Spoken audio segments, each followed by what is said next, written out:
Assalamualaikum warahmatullahi wabarakatuh.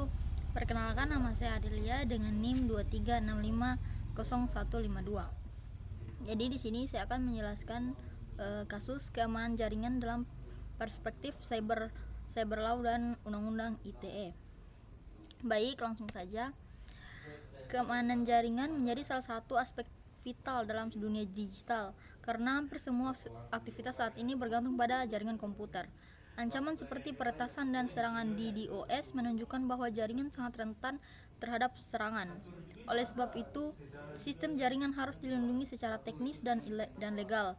Di Indonesia, Undang-Undang Informasi dan Transaksi Elektronik (UU ITE) menjadi payung hukum yang mengatur perlindungan terhadap kejahatan cyber, termasuk yang menyerang jaringan. Jadi ada beberapa masalah mengenai masalah jaringan dalam perspektif cyber law dan UU ITE. Yang pertama itu ada keamanan jaringan dan bentuk ancamannya. Yang kedua itu cara kerja dan penerapan keamanan jaringan, dan yang terakhir itu cara UU ITE mengatur pelanggaran terhadap jaringan. Jadi ada beberapa tujuan dari penulisan kasus ini, yaitu menjelaskan konsep dasar keamanan jaringan, mengidentifikasi jenis ancaman dan mitigasinya, dan mengkaji peran undang-undang ITE dalam menangani kejahatan jaringan. Baik, keamanan jaringan. Keamanan jaringan adalah kumpulan teknologi dan kebijakan yang digunakan untuk melindungi jaringan dan dari ancaman eksternal maupun internal.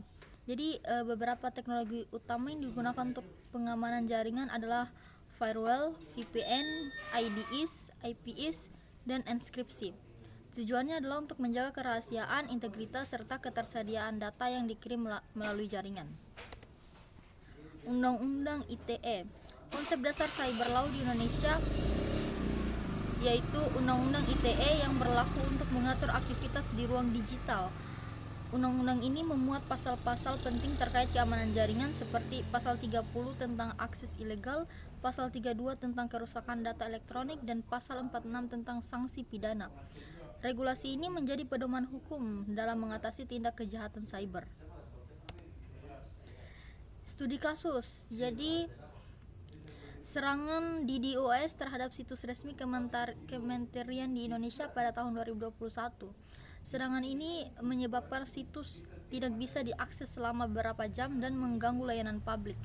Investigasi menunjukkan bahwa sistem tidak memiliki perlindungan IDS dan pemantauan lalu lintas yang memadai.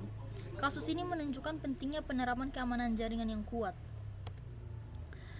Jadi solusi keamanan jaringan.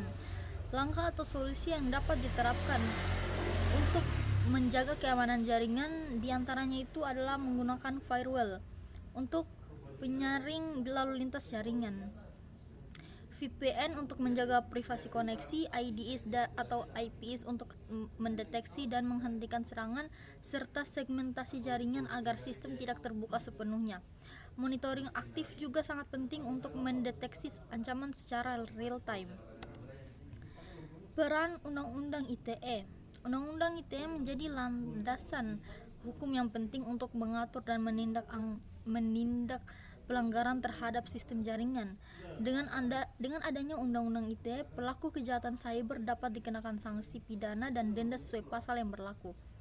Hal ini menunjukkan bahwa keamanan jaringan tidak dapat membutuhkan solusi teknis, tetapi juga didukung dari sisi hukum.